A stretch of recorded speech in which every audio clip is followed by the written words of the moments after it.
안녕하세요. 엉투일기의 엉클 케빈입니다. 네, 잘 지내셨는지요? 네, 시장은 뭐 더할 나위 없이 좋아지고 있는 것 같습니다.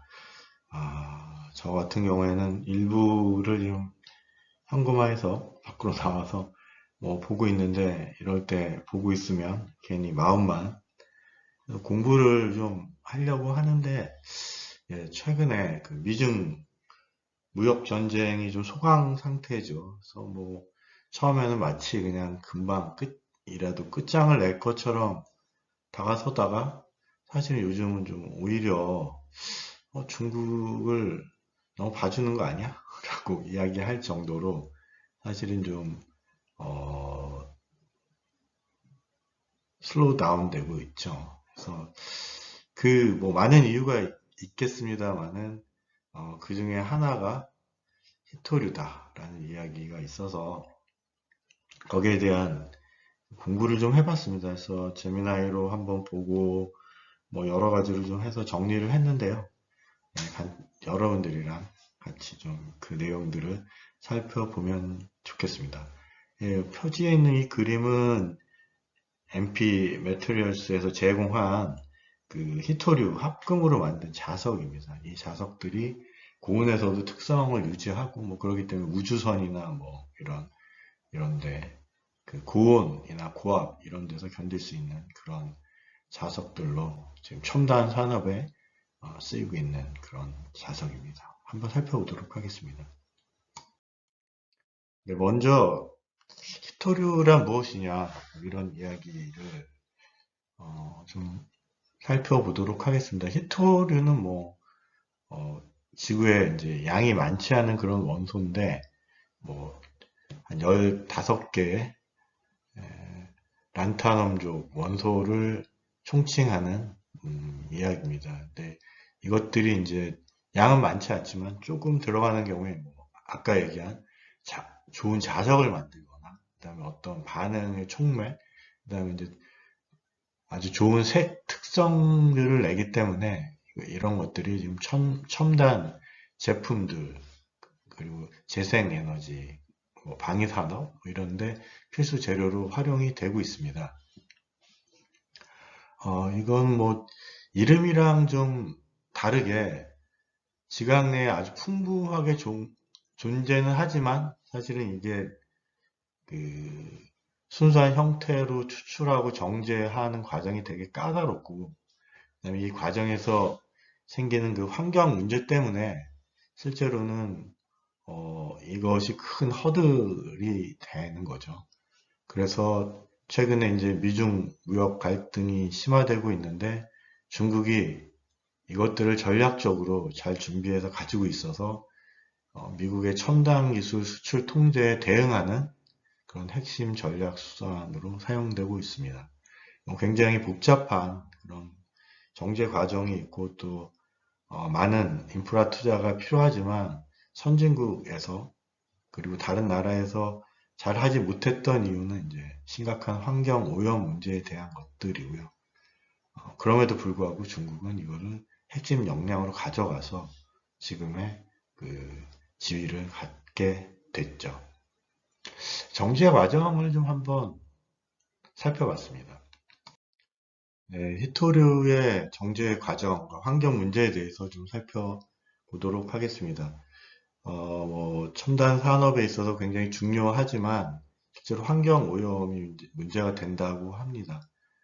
뭐 그럼에도 불구하고 중국은 이거를 핵심 역량으로 진행을 하고 있습니다. 그래서 크게 과정은 어, 심출 과정, 그래서 그것들을 그 토양에서 히토류를 뽑아내는 과정, 그리고 이제 여러 가지가 이제 같이 동시에 석출되기 때문에 이걸 분리하고 정제하는 과정, 그리고 얘네들을 이제 금속화하는 과정, 이렇게 세 개의 과정으로 나누는데 각 과정에서 뭐 황산, 염산, 뭐 이런 것들을 쓰게 되고 나오는 것들은 이제 중금속이나 방사성 물질 같은 것들이 이제 나오게 됩니다. 같이 석출이 돼서 얘네들이 또 오염의 문제가 되고요. 그다음에 이제 분리하고 정제하는 과정에서는 뭐 유기화합물이나 뭐 유기용제 뭐 그다음에 이것들이 이제 화학 반응하면서 나오는 이제 화학 폐기물들이 이제 문제가 되고요.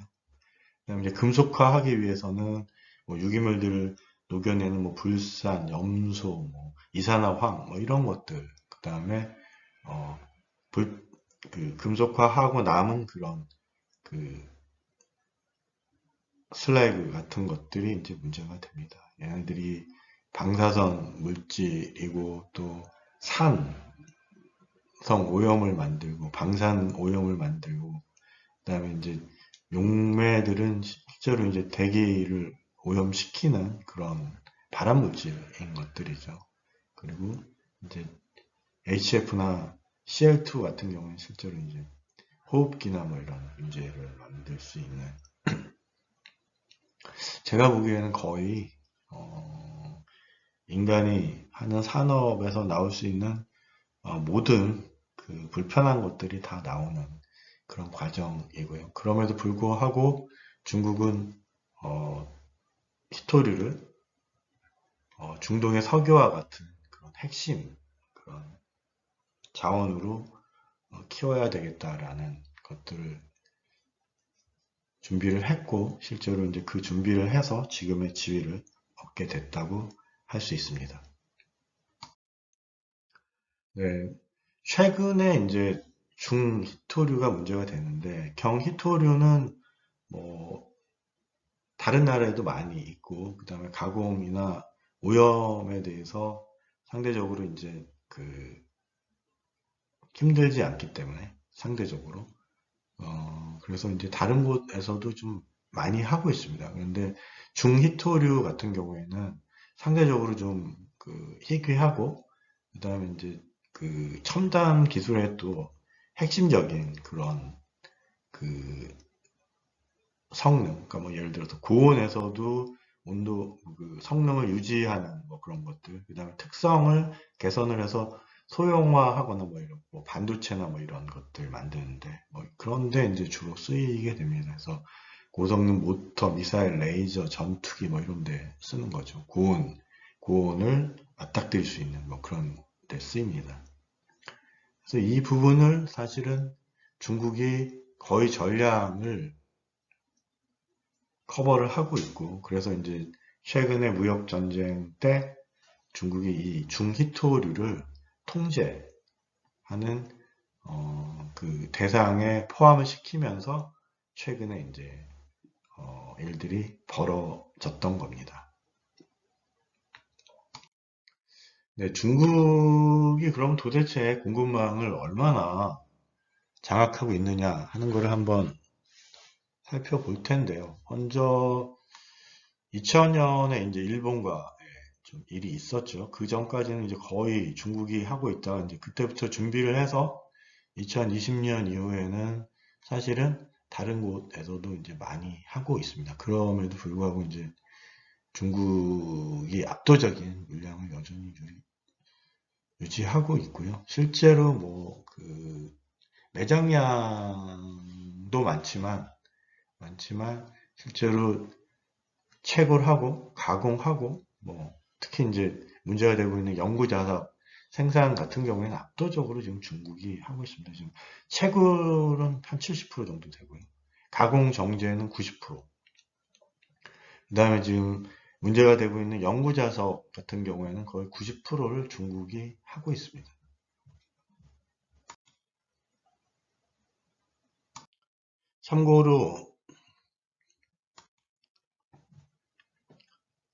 참고로 중국의 히토류 산업 구조를 좀 살펴보도록 하겠습니다.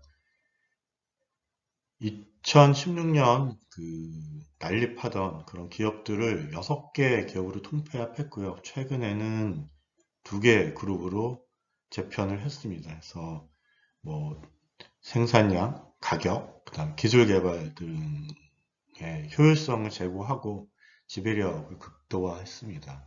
그래서 경히토류 중심의 중국 국방 히토 그룹이 있고요. 그다음에 중히토류 중심의 중국 히토 그룹이 있습니다. 그래서 뭐 이런 물질들을 중히토류를 개발을 하는데 어, 전 세계 중히토류의 거의 100%로 선별 정제를 하고 있고, 이것들은 실제로 전투기나 뭐 잠수함, 뭐 항공우주, 그리고 최첨단 무기 시스템 등에 사용되는 아주 중요한 특성 개선이 중요한 그런 물질로 실제로 이제 이것들이 문제가 되고 있는 거죠. 중국의 히토류 수출 통제는 20년 10월, 그 다음에 24년 10월에 그 수출 통제법, 그 다음에 이중 용도 품목 수출 통제 조례, 뭐 이런 것들을 통해서 법적 근거를 두고 있습니다. 그래서 민간 및 군사적 양쪽에 사용될 수 있는 그런 물 품목에 대해서 프레임워크 통제를 할 수 있게 하는 거죠. 통제입니다. 제한이 아니고. 그래서 이거를 안 한다는 게 아니라 프로세스를 뭐 이렇게 좀 까다롭게 하고 늘리게 하면 실제적으로 이제 그 제한이 되는 그런 겁니다. 그래서 최근에 이제 그 무역 관련된 이슈가 커지면서 4월에 이제 7종의 중히토류를 그 수출 통제 목록에 등재시키면서 이것들이 문제가 된 거죠. 그래서 뭐 실제로 보면 사마린 같은 경우에는 항공, 우주, 뭐 군사, 치료, 암, 뭐 이런 자석, 조명, 레이저 뭐 이런 데 들어가는 거고요. 그다음에 이제 뭐 가돌륨은 뭐 MRI 그 조영제, 그다음에 원자로의 그 중성자를 제어할 수 있는 뭐 그런 것들, 뭐 광학 특성 뭐 이런 것들입니다. 그래서 전체적으로 다 그 고온에서의 특성, 그다음에 그 제어하기 위한 촉매제, 그다음에 과학적인 그런 칼라 특성을 나타내는 뭐 이런 세 가지 크게 카테고리에서 핵심적으로 사용되고 있는 물질들이고요. 그래서 이런 것들을 거의 전량을 중국에서 통제하고 있다. 이것이 문제가 되고 있다라고 이야기할 수 있습니다. 예, 뭐 통제에 따른 피해라고 해야 되나요? 그래서 뭐 실제로 어떤 일이 일어났는지를 보면 이제 제일 유명한 게 이제 2010년에 그 중국과 일본과 그 영토 분쟁이 격화돼서 한 7주 동안 히토류를 일본에 수출을 중단을 했습니다. 그래서 이 경우에 이제 뭐 일본은 난리가 났고, 예, 바로 그냥 그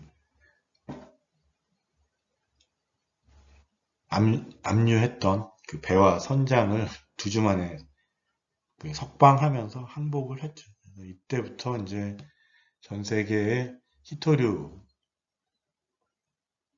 공급망 취약성을 각인시키고 이때부터 이제 일본은 여기저기서 이제 그것들을 했고 세계도 준비를 했습니다만 그 후에 이제 15년이 지난 지금까지도 일본이 아니 중국이 압도적인 그런 것들을 가지고 있다는 것. 이번에 이제 4월에 중히토류를 통제 대상에 넣으면서 어, 실제로 이제 뭐 중국에서 실제로 중히토류를 끊는 경우에 어떻게 되냐 하면 미국의 군수 산업에는 한 수개월 안에 문제가 발생될 수 있다고 이제 파악이 됐고 실제로 일부 포드였던 것 같은데요. 히토류 그 자석 부족 때문에 뭐 생산이 중단된 뭐 그런 차질을 빚었고 뭐 의료기기 민감 부분도 이제 실제로 문제가 됐었고 그 시점에 이제 트럼프 대통령이 이제 뭐 화해 제스처를 하면서 너무 처음 대비 너무 유화적인 거 아니야? 뭐 이런 이야기들을 하게 된 거죠. 그래서 그 근간에 뭐 여러 가지 이유가 있겠지만 어, 히토류가 굉장히 큰 역할을 했다라고 사람들이 이야기를 하고 있습니다. 네, 글로벌은 뭐 2010년 일본 때도 그랬고 이번에 또 미국이 문제가 되면서 뭐 다각적인 노력을 벌이고 있습니다. 많은 쉽지 않다라는 게 이제 중론이고요. 뭐 공급선 다변화를 하고 뭐 전략적으로 좀 비축을 하겠다.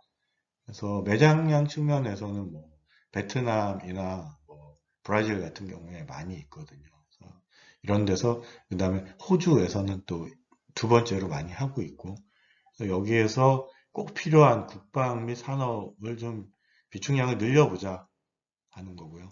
재활용을 좀 고도화해서 뭐 도시광산 기술을 좀 해보자.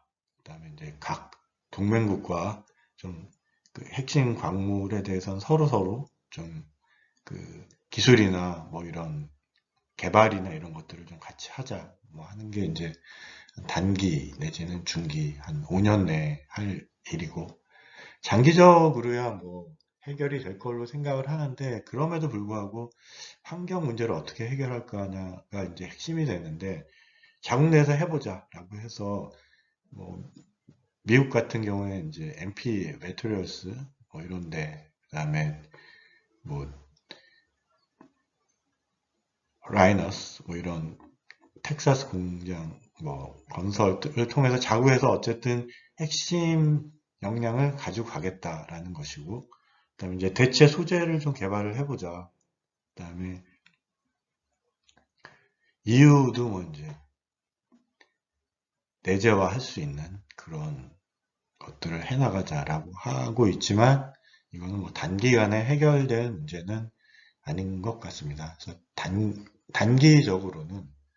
중기적으로는 중국에 의해서 히토류에 대한 대응은 강력한 그런 전략적인 무기가 될 수 있다. 뭐 미국이 지금 하고 있는 어떤 그 반도체 기술처럼 역시 거기에 필적할 수 있는 전략적인 무기가 될 수 있다라고 이야기할 수 있습니다.